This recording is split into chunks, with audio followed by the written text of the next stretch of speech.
നമസ്തേ. ശിവശക്തി ചൈതന്യമായ ശ്രീ വിഷ്ണുമായ ചാത്തൻ സ്വാമികളുടെ കഥയുടെ 20ാമത്തെ ഭാഗമാണ് ഇന്ന് പറയുന്നത്. മധ്യകേരളത്തിൽ ഏറ്റവും കൂടുതൽ ആരാധിച്ചു വരുന്ന ദേവതയാണ് വിഷ്ണുമായ അഥവാ ചാത്തൻ. അതിശയോക്തികളിലും കെട്ടുകഥകളിലും കേട്ടുകേൾവിയിലുമൊക്കെ വിഷ്ണുമായയെക്കുറിച്ച് വിവിധങ്ങളായ പരാമർശങ്ങളാണുള്ളത്. ഇതേക്കുറിച്ച് ഇന്നും പൂർണ്ണമായ ഒരു ധാരണയില്ലാത്തതാണ് അതിന് കാരണം.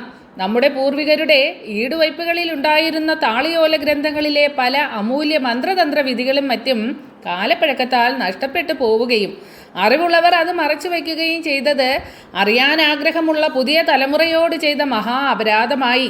അവർ ഇത്തരം കാര്യങ്ങളിൽ അജ്ഞരുമായി. പുരാണങ്ങൾ പഴഞ്ചനെന്ന് മുദ്രകുത്തി അവഗണിക്കുന്ന ഒരു കാലമുണ്ടായിരുന്നു. ഇന്നവ വായിക്കാനും കേൾക്കാനും ജനങ്ങൾക്ക് ഏറെ ഇഷ്ടമാണ്. ഈശ്വര കഥകളോട് തോന്നുന്ന ഇഷ്ടം ഭക്തിമാർഗത്തിലേക്കുള്ള കാൽവെപ്പായി കണക്കാക്കാം. പുരാണങ്ങളെല്ലാം തന്നെ വൈദിക സംസ്കാരത്തിൻ്റെ പ്രതീകങ്ങളാണ്. ആ സംസ്കാരം കൈവരിക്കണമെങ്കിൽ ആഴത്തിലുള്ള ചിന്ത അത്യാവശ്യമാണ്. 19ാമത്തെ ഭാഗത്ത് പറഞ്ഞു നിർത്തിയത് നരഭോജിയായ ഉത്പാടി എന്ന അതിക്രൂരനായിട്ടുള്ള രാക്ഷസനെ ചാത്തൻ വധിക്കുന്നതാണ്. അപ്പോൾ ഇന്ന് ചാത്തനെയും യക്ഷിയെയും കുറിച്ചും അതുപോലെ തന്നെ അസുര മാന്ത്രികരെ കുറിച്ചുമാണ് പറയുന്നത്. രക്തയക്ഷി കൂളിക്കുന്നൻ വനത്തിൻ്റെ അയൽ വനത്തിൽ എവിടെ നിന്നോ ഒരു യക്ഷി ഇങ്ങനെ വന്നു. രക്തദാഹിയായ അവൾ എന്നു മുതലാണ് അവിടെ എത്തിയതെന്നറിയില്ല. പാതയോരത്ത് അതിസുന്ദരിയായ ഒരു സ്ത്രീയുടെ രൂപം ധരിച്ച് അവൾ നിൽക്കും. ആ സമയത്ത് അതുവഴി വരുന്നവരെ മോഹിപ്പിച്ചു കൊണ്ടുപോയി രക്തം ഊറ്റി കുടിച്ച് കൊല്ലും. അതാണ് അവളുടെ രീതി.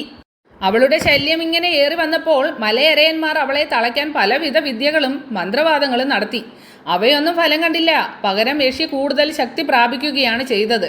യക്ഷിയെ തളയ്ക്കാനുള്ള ശ്രമത്തിൽ സർവരും പരാജയപ്പെടുകയാണെന്ന് അറിഞ്ഞപ്പോൾ മലയരയന്മാരുടെ ഭയാശങ്കകൾ ഇങ്ങനെ വർദ്ധിച്ചു. അവരാരും നേരെ ഇരുട്ടിയാൽ കുടിലിൽ നിന്ന് പുറത്തിറങ്ങാതെയായി. പകൽ പോലും പുറത്തിറങ്ങാൻ ഭയമായിരുന്നു എന്നത് വേറെ കാര്യം. അങ്ങനെ അവരെല്ലാം കൂടിയാലോചിച്ചു. കൂളിക്കുന്നൻ വനത്തിലെ ചാത്തനെക്കുറിച്ച് അവർ കേട്ടിട്ടുണ്ട്. ചാത്തനെ തന്നെ അഭയം പ്രാപിക്കാമെന്നായിരുന്നു അവരുടെ തീരുമാനം. അവർ ചാത്തൻ്റെ സവിധത്തിലെത്തി വിവരം അറിയിച്ചു. ചാത്ത, ഈ അത്യാപത്തിൽ നിന്ന് അവിടുന്ന് ഞങ്ങളെ രക്ഷിക്കണം. മലയരയന്മാർ ചാത്തനോട് ഇങ്ങനെ കരഞ്ഞപേക്ഷിക്കുകയാണ്. ആ രക്തദാഹി ഞങ്ങളുടെ എല്ലാം സമാധാനം കെടുത്തിക്കൊണ്ടിരിക്കുകയാണ്. ഇതിനോടകം അവൾ എത്ര പേരെ കൊന്നു ചോര കുടിച്ചെന്ന് പറയാനാവില്ല. ഇനി ഞങ്ങൾ കുറച്ചു പേരെ അവിടെ അവശേഷിച്ചിട്ടുള്ളൂ. ഞങ്ങളെ കൂടി അവൾ വിഴുങ്ങും മുമ്പ് ദയവായി അവിടുന്ന് ഞങ്ങളെ രക്ഷിക്കണം. അത്രയുള്ളൂ കാര്യം. അത്രയേറെ ഭയങ്കരിയാണോ അവൾ? ചാത്തൻ സൗമ്യനായി ചോദിച്ചു. അതേ ചാത്ത, നേരഭേദങ്ങളോ സമയകാലങ്ങളോ ഇല്ലാതെ അതിക്രമത്തിന് മുതിരുന്നവളാണ്. അവളുടെ കഴിവ് അപ്പോൾ അറിയാമല്ലോ. ശരി, നിങ്ങൾ സമാധാനമായി പോകൂ. നമുക്ക് ഒരു വഴിയുണ്ടാക്കാം. ഭയപ്പെടേണ്ട. ഇനി അവൾ ആരെയും ഉപദ്രവിക്കില്ല. എന്താ പോരെ? ചാത്തൻ ചോദിച്ചു. മതി, ധാരാളം.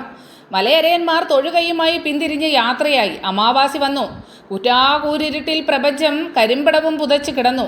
കാടേത് കാട്ടുപാതയേത് എന്നറിയാനാവാത്ത ഇടങ്ങളിലൂടെ നടന്ന് ഉൾക്കാട്ടിലെത്തിയ ചാത്തൻ യക്ഷിയുടെ ആവാസസ്ഥാനമായ കരിമ്പന ചുവട്ടിലെത്തി അവിടെ വിശ്രമിച്ചു. അല്പനേരമേ കഴിഞ്ഞുള്ളൂ. ചുറ്റും ഏതോ വനപുഷ്പങ്ങളുടെ ഗന്ധം നിറയുന്നത് ചാത്തൻ അറിഞ്ഞു. ആ സുഗന്ധം പാലപ്പൂക്കളുടേതാണോ അതോ ഇലഞ്ഞിപ്പൂക്കളുടേതോ? അത് തിരിച്ചറിയും മുമ്പേ ചാത്തന് മുന്നിൽ അതിസുന്ദരിയായ ഒരു യുവതി പ്രത്യക്ഷപ്പെട്ടു. ഇരുവരും പരസ്പരം നോക്കി. കുട്ടി, എവിടെ നിന്ന് വരുന്നു? എവിടെ പോകുന്നു? അവൾ ചോദിച്ചു. കാട്ടുമൂപ്പനെ കാണാൻ ഇറങ്ങി തിരിച്ചതാണ്. കൂളിക്കുന്നൻ വനത്തിൽ നിന്നാണ്. ചാത്തൻ്റെ മറുപടി. എനിക്ക് വഴി തെറ്റിയോ എന്നൊരു സംശയം. എങ്കിലിനി ദിക്ക് തിരിച്ചറിയാൻ പുലരും വരെ ഇവിടെ ഇരിക്കാമെന്ന് കരുതി. രാത്രിയിൽ ഒരാളോടും ചോദിക്കാനും കഴിയില്ല. നിങ്ങളെപ്പോലൊരു സുന്ദരി എങ്ങനെ ഈ നേരത്തിവിടെ? ചാത്തൻ നിഷ്കളങ്ക ഭാവത്തോടെ ചോദിച്ചു. ദാ അവിടെയാണ് എൻ്റെ വീട്. കുട്ടി ഇവിടെ വന്നിരിക്കുന്നത് ഞാൻ കണ്ടു. വിവരം അറിയാൻ വന്നു. അവൾ കുടമുല്ലപ്പൂ ചൊരിയും പോലെ ഒന്ന് ചിരിച്ചു. കുട്ടിക്ക് കാട്ടുമൂപ്പൻ്റെ വീട്ടിലല്ലേ പോകേണ്ടത്? ഞാൻ കാട്ടിത്തരാം. വരൂ, എൻ്റെ വീടിനപ്പുറത്താണ്. എൻ്റെ കൂടെ പോന്നാട്ടെ. അവൾ നടന്നു തുടങ്ങി. പറഞ്ഞതെല്ലാം താൻ വിശ്വസിച്ചെന്ന് തരിച്ചോട്ടെ എന്ന് കരുതി അവൾക്ക് പിന്നാലെ ചാത്തൻ നടന്നു. അങ്ങനെ വനവീതി കുറേ പിന്നിട്ടു. ഒരു ഘോര വനത്തിലെത്തിയപ്പോൾ അവൾ അവളുടെ തനി സ്വരൂപം പ്രകടമാക്കി. ഭീകരരൂപിണിയായി രക്തയക്ഷിയായി അവൾ ചാത്തൻ്റെ മുന്നിൽ നിന്നു. ചാത്തനെ കടന്നു പിടിക്കാൻ ശ്രമിക്കുകയും ചെയ്തു. ചാത്തൻ വിദഗ്ധമായി ഒഴിഞ്ഞു മാറി. സ്വന്തം ശക്തികളെല്ലാം ആവാഹിച്ച് അവൾ അപ്പോൾ അക്രമാസക്തിയായി. ഒരു പുഞ്ചിരിയോടെ ചാത്തൻ വലതു കൈ അന്തരീക്ഷത്തിലേക്ക് നീട്ടി. ആ കൈ നിറയെ വിഭൂതി വന്നു നിറഞ്ഞു. ചാത്തൻ പാർവതി പരമേശ്വരന്മാരെ ധ്യാനിച്ച് ആ ഭസ്മ യക്ഷിയുടെ ശിരസിലേക്ക് ജപിച്ചെറിഞ്ഞു. യക്ഷി ആ നിമിഷം ഭീകര രൂപം വെടിഞ്ഞ് യഥാർത്ഥ രൂപത്തിലായി. അവൾ ചാത്തനെ നോക്കി കോപാകുലയായി നിൽക്കുകയാണ്. എന്താണ് നിന്റെ ഉദ്ദേശം? ചാത്തൻ ചോദിച്ചു. അതറിഞ്ഞിട്ട് നിനക്കെന്ത് കാര്യം? അസഹ്യതയോടെ അവൾ മറുചോദ്യം ഉന്നയിച്ചു. ധിക്കാരം പറഞ്ഞിട്ട് കാര്യമില്ല. നിന്റെ ഉദ്ദേശം എന്തു തന്നെയായാലും ഇനി മുതൽ അത് നടത്താൻ ഞാൻ അനുവദിക്കില്ല. ചാത്തന്റെ മറുപടിക്ക് ആജ്ഞാശക്തിയായിരുന്നു. എന്റെ വഴിമുടക്കാൻ നിങ്ങൾക്ക് എന്താണ് അധികാരം? യക്ഷി കോപത്തോടെ അവനോട് ചോദിച്ചു. വഴിമുടക്കുക മാത്രമല്ല, നിന്നെ ബന്ധിക്കാൻ കൂടിയാണ് ഞാൻ വന്നിരിക്കുന്നത്. കർക്കശ സ്വരമായിരുന്നു ചാത്തൻ്റേത്. എന്റെ സ്വാതന്ത്ര്യത്തിൽ ഇടപെടാൻ ഞാൻ ആരെയും അനുവദിക്കില്ല. അതിനെ ശ്രമിച്ചവരെയെല്ലാം ഞാൻ വകവരുത്തിയിട്ടുമുണ്ട്. യക്ഷി ഭീഷണിപ്പെടുത്തുകയാണ് ചാത്തനെ. ഒരു പക്ഷേ ഉണ്ടായിരിക്കാം, അതൊക്കെ കഴിഞ്ഞു പോയ കഥകൾ. എന്നാൽ ഞാൻ പറയുന്നു, മനുഷ്യ സംഹാരം അവസാനിപ്പിച്ച് എവിടെയെങ്കിലും ശാന്തയായി കഴിയാൻ തയ്യാറുണ്ടെങ്കിൽ ഞാനത് അനുവദിക്കാം. ഇല്ലെങ്കിൽ നീ എന്നെ എന്തു ചെയ്യുമെന്നാണ്? യക്ഷിയുടെ ശബ്ദത്തിൽ പുച്ഛവും പരിഹാസവും നിറഞ്ഞു നിന്നിരുന്നു.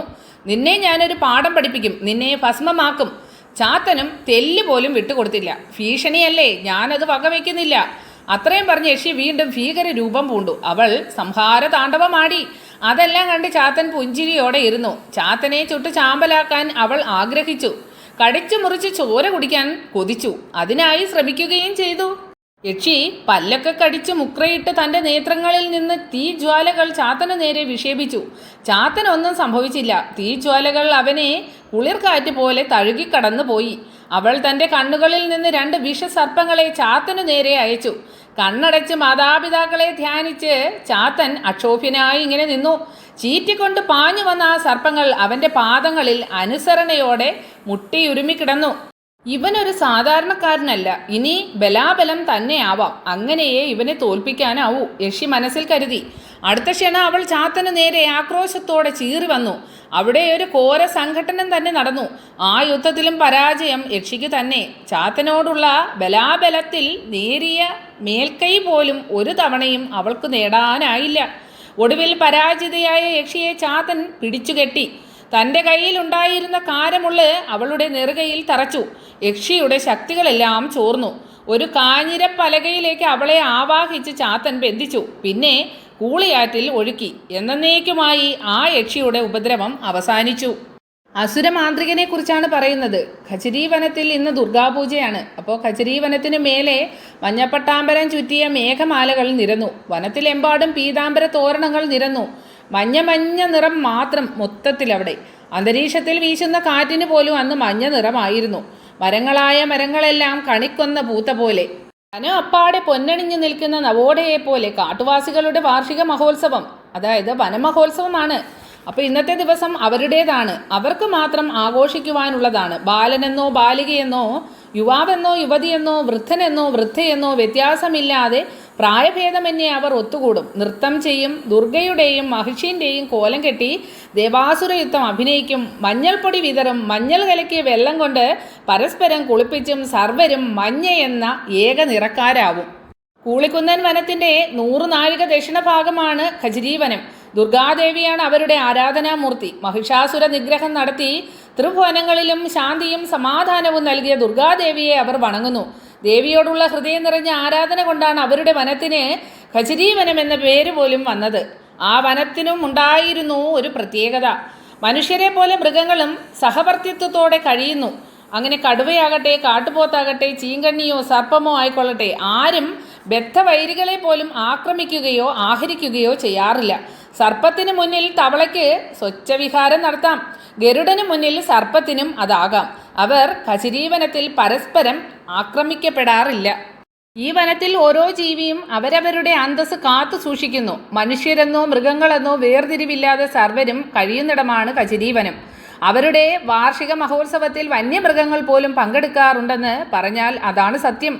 ഇന്നത്തെ ആഘോഷത്തിനും പതിവിൽ നിന്ന് വ്യത്യസ്തമായി യാതൊരു മാറ്റവും ഉണ്ടായില്ല. എല്ലാം പതിവ് പോലെ. പാട്ടും നൃത്തവും മുടിയാട്ടവും ദേവാസുര യുദ്ധ അഭിനയവും ഒക്കെ മുറയ്ക്ക് അരങ്ങേറിക്കൊണ്ടിരുന്നു.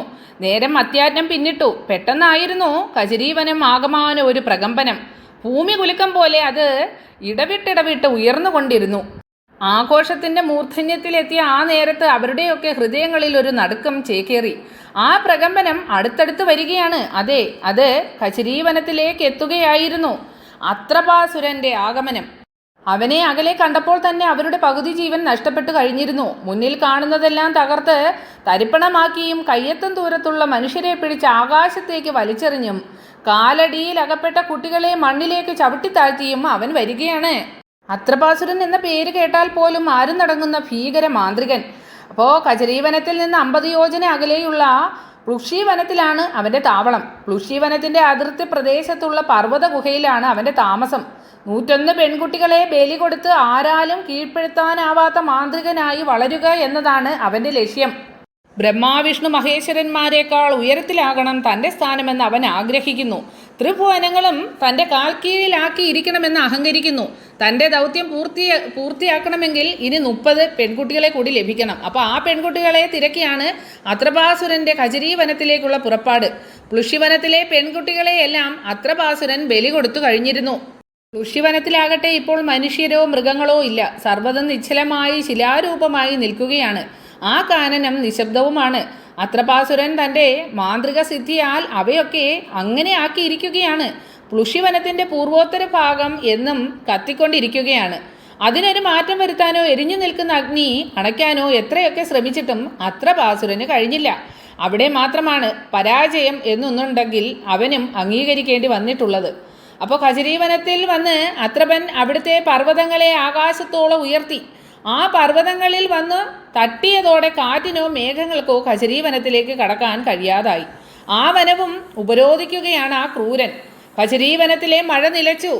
കാടാകട്ടെ വരൾച്ചയുടെ കൊടും ഭീകരതയോടെ വരണ്ടുണങ്ങാൻ തുടങ്ങി. ചെറുജീവികൾ ഭീമാകാരങ്ങളായി, വലിയവ ഉറുമ്പോളം ചെറുതും. കജരീവനത്തിലെ ആവാസ വ്യവസ്ഥ അടിമുടി തകിടം മറിഞ്ഞു. ബാലികാബലി പൂർത്തിയാക്കാൻ ആവശ്യമായ കുട്ടികളെ ഇവിടെ നിന്ന് ലഭിച്ചില്ലെങ്കിൽ ഈ ഖജരീവനത്തെയും പ്ലുഷിവനം പോലെ നിശബ്ദവും നിർജീവവുമാക്കാനാണ് അത്രപാസുരൻ തീരുമാനിച്ചിരിക്കുന്നത്. ഹിംസ്ര ജന്തുക്കളായ കാട്ടുമൃഗങ്ങളെയും വൻപാറകളെയും മാന്ത്രിക സിദ്ധി കൊണ്ട് തൻ്റെ ആജ്ഞാനുവർത്തികളാക്കി. എന്നിട്ട് അത്രപാസുരൻ ബലി നൽകാനുള്ള ബാലികമാരെ തൻ്റെ സമീപത്തേക്ക് എത്തിക്കാൻ തൻ്റെ ഹിംസ്ര ജന്തുക്കളായ കിങ്കരന്മാരെയാണ് നിയോഗിച്ചിരിക്കുന്നത്. കജരീവനവാസികളുടെ താമസ സ്ഥലങ്ങളിൽ ഹിംസ്ര ജന്തുക്കൾ വലയം ചെയ്ത് ഭീകര ശബ്ദങ്ങൾ മുഴക്കി അവരെ പരിഭ്രമിപ്പിച്ചു ഭയപ്പെടുത്തി വീട്ടിൽ നിന്ന് ഇറക്കി. എന്നിട്ട് പ്ലുഷിവനത്തിലെ അത്രപാസുരൻ്റെ ഗുഹാമുഖത്തേക്ക് ഓടിച്ചെത്തിക്കും. അങ്ങനെ എത്തിയ പെൺകുട്ടികളെ അപ്പോൾ തന്നെ ശിരച്ഛേദം നടത്തി അവൻ ബലിയർപ്പിക്കും. കജരീവനത്തിൽ പെൺകുട്ടികൾ ഇല്ലാതാവുകയാണ്. ഗുഹാമുഖത്തെത്തിക്കാൻ പെൺകുട്ടികളെ ലഭിക്കാൻ വേണ്ടിയുള്ള ഹിംസ്ര ജന്തുക്കളുടെ ശബ്ദ കോലാഹലങ്ങളിൽപ്പെട്ട് പെൺകുട്ടികളുടെ മാതാപിതാക്കൾ ഉൾപ്പെടെ അനേകം സ്ത്രീ പുരുഷന്മാരും കൊല്ലപ്പെട്ടിട്ടുണ്ട്. അത്രപാസുരൻ്റെ അതിഭീകര മാന്ത്രിക പ്രവൃത്തികളിൽ പ്രതികരിക്കാനാകാതെ മനംനൊന്ത് സഹികെട്ട വനവാസികൾ ഒടുവിൽ അവനെ നേരിടാൻ തന്നെ തീരുമാനിച്ചു. തന്നെ എതിർക്കുന്നവരെയും ചോദ്യം ചെയ്യുന്നവരെയും തൻ്റെ കിങ്കരന്മാരായ ഹിംസ്ര ജന്തുക്കളെയും പാറക്കൂട്ടങ്ങളെയും കൊണ്ട് അപ്പോൾ നിതാന്ത നിശബ്ദരാക്കാൻ അത്രപൻ ശ്രദ്ധിച്ചിരുന്നു. അവൻ കചീരവനത്തെ കിടുകിടാ വിറപ്പിക്കുകയാണ്. ആർക്കും അവിടെ സ്വൈരമായി ജീവിക്കാനാവാത്ത സ്ഥിതിവിശേഷം വന്നു ഭവിക്കുകയായി. അങ്ങനെ അധപ്പതനത്തിൻ്റെ അവസാന പടിയിലെത്തി നിൽക്കുന്ന സമയത്താണ് ആ വർഷത്തെ വനമഹോത്സവ ദിനം ആഗതമായത്. അന്നവിടെ മഞ്ഞൾ നീരാട്ടുണ്ടായിരുന്നില്ല, ആഹ്ലാദാരവങ്ങൾ ഉണ്ടായിരുന്നില്ല, ആരുടെയും മുഖത്ത് സന്തോഷഭാവങ്ങളുമില്ല. പകരം അന്നവർ എല്ലാ ആഘോഷങ്ങളും പ്രാർത്ഥനയിൽ മാത്രമായി ഒതുക്കാനാണ് തീരുമാനിച്ചത്. ഇടറിയ കണ്ണുകളോടെ അവർ ദുർഗാദേവിയെ വിളിച്ചു കേണു. അത്രപാസുരൻ്റെ ആസുരപ്രവർത്തികളെക്കുറിച്ച് ആവലാതി പറഞ്ഞു. തങ്ങളുടെ വനത്തിനും വനസമ്പത്തിനും തങ്ങൾക്കു തന്നെയും നേരിട്ടിരിക്കുന്ന ദുരന്തത്തെക്കുറിച്ച് എണ്ണി എണ്ണി പറഞ്ഞ് വിലപിച്ചു. ഏകകണ്ഠയായി അവരെല്ലാം ചേർന്ന് ഒരേ ലക്ഷ്യത്തിനു വേണ്ടി വിലപിച്ചപ്പോൾ അത് കേൾക്കാതിരിക്കാൻ ദേവിക്ക് കഴിയുമായിരുന്നില്ല. കചരി നിവാസികളുടെ ദുഃഖകാരണം വ്യക്തമായപ്പോൾ അവർക്ക് ദർശനം നൽകാൻ തന്നെ ദേവി തീരുമാനിച്ചു. സുസ്മേരവദനയായി ദുർഗാദേവി അവർക്ക് മുന്നിൽ പ്രത്യക്ഷയായി. തൊഴുകൈകളോടെ സാഷ്ടാംഗ പ്രണാമം ചെയ്ത് അവർ കരഞ്ഞു. ദേവി, അവിടുന്ന് മാത്രമേ ഞങ്ങൾക്ക് രക്ഷയ്ക്കായുള്ളൂ. ഈ ഏഴകളെ കൈവിടരുതേ. അവരുടെ ആവലാദികൾക്ക് മുമ്പിൽ നിസ്സഹായിയായി നിൽക്കാനേ ദുർഗാദേവിക്ക് കഴിയുമായിരുന്നുള്ളൂ.